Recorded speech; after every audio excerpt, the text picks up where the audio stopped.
ஒன்றிய அரசின் வக்ஃப் திருத்த மசோதாவுக்கு எதிராக தமிழ்நாடு சட்டப்பேரவையில் தனி தீர்மானம். முதலமைச்சர் மு.க. ஸ்டாலின் முன்மொழிந்தார்.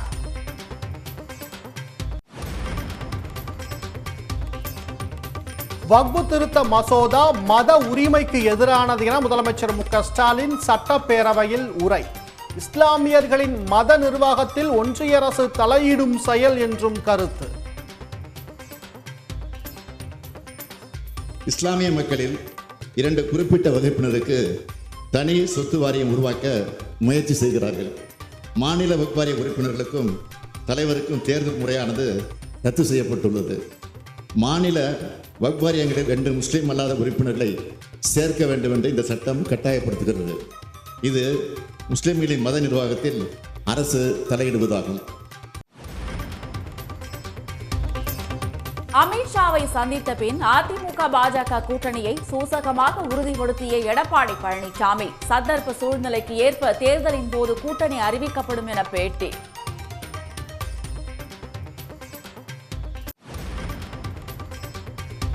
அமித்ஷாவை சந்திக்க அண்ணாமலை டெல்லி பயணம். எடப்பாடி பழனிசாமி அமித்ஷாவை சந்தித்த நிலையில் அண்ணாமலை சந்திப்பு.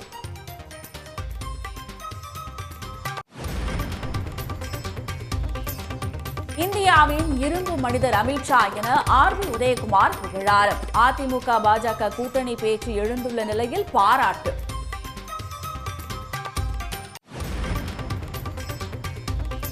பாமக அதிமுக அடுத்து பாஜக என கூட்டணி குறித்து திண்டுக்கல் சீனிவாசன் சூசக தகவல். நாங்கள் கூட்டணிங்க என செய்தியாளர்களிடம் புது விளக்கம்.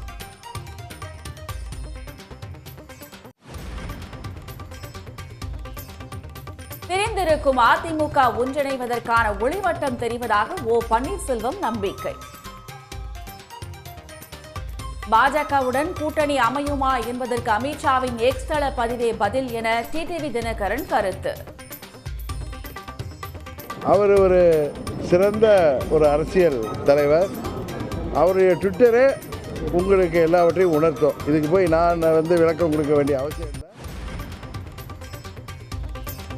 அதிமுகவை அழித்துவிட்டு அந்த இடத்துக்கு வர பாஜக முயற்சிப்பதாக தமிமுன் அன்சாரி குற்றச்சாட்டு. உறவாடி அதிமுகவை பலவீனப்படுத்த பாஜக நினைப்பதாகவும் விமர்சனம். அதிமுகவை உறவாடி பலகீனப்படுத்துவதுதான் பாரதிய ஜனதா கட்சியுடைய திட்டமாக நீண்ட காலமாக இருந்து வருகிறது. தங்கம் விலை சவரனுக்கு 320 ரூபாய் உயர்வு. சென்னையில் ஆபரண தங்கம் 1 சவரன் 65,880 ரூபாய்க்கு விற்பனை.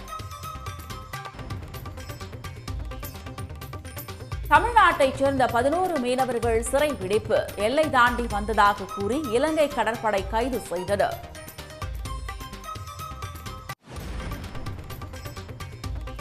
மொழி திணிப்பையும் ஆதிக்கத்தையுமே எதிர்ப்பதாக முதலமைச்சர் மு.க. ஸ்டாலின் விளக்கம்.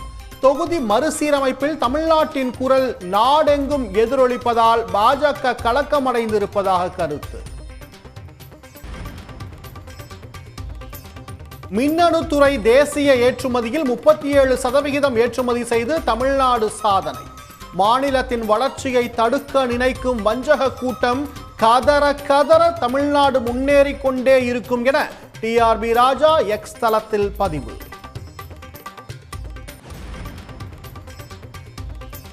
தென் மாநிலங்கள் முழுவதும் எல்பிஜி கேஸ் டேங்கர் லாரிகள் காலவரையற்ற வேலை நிறுத்தம். 4000க்கும் மேற்பட்ட லாரிகள் இயக்கப்படாமல் ஆங்காங்கே நிறுத்தம்.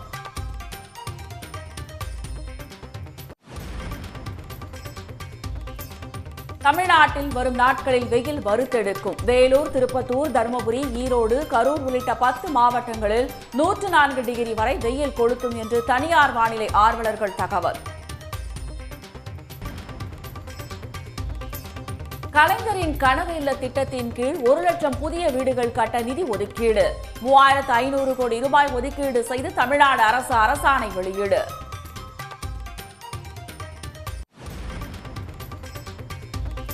பத்தாம் வகுப்பு பொதுத் தேர்வு நாளை தொடக்கம்.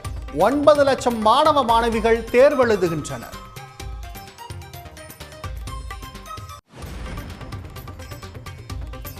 ஆண்டு இறுதி தேர்வில் வினாத்தாள் கசிந்தால் சம்பந்தப்பட்டவர்கள் மீது ஒழுங்கு நடவடிக்கை பாயும். மாவட்ட கல்வி அலுவலர்கள், தலைமை ஆசிரியர்களுக்கு பள்ளிக் கல்வித்துறை எச்சரிக்கை.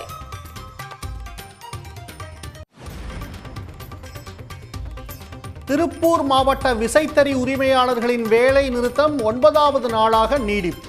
அடுத்த கட்ட போராட்டம் குறித்து இன்று முக்கிய முடிவு.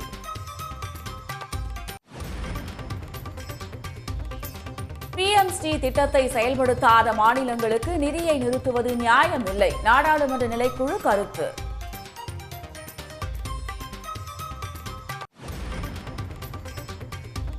ஹைதராபாத்தில் 4 நிமிடத்தில் ATM எந்திரத்தை உடைத்து 30 லட்சம் ரூபாய் கொள்ளை. ராஜஸ்தானிலிருந்து விமானத்தில் வந்து கைவரிசை காட்டிய கொள்ளையர்கள் கைது. உடனுக்குடன் செய்திகளை தெரிந்து கொள்ள சன் நியூஸ் பெல் ஐகானை கிளிக் பண்ணுங்க.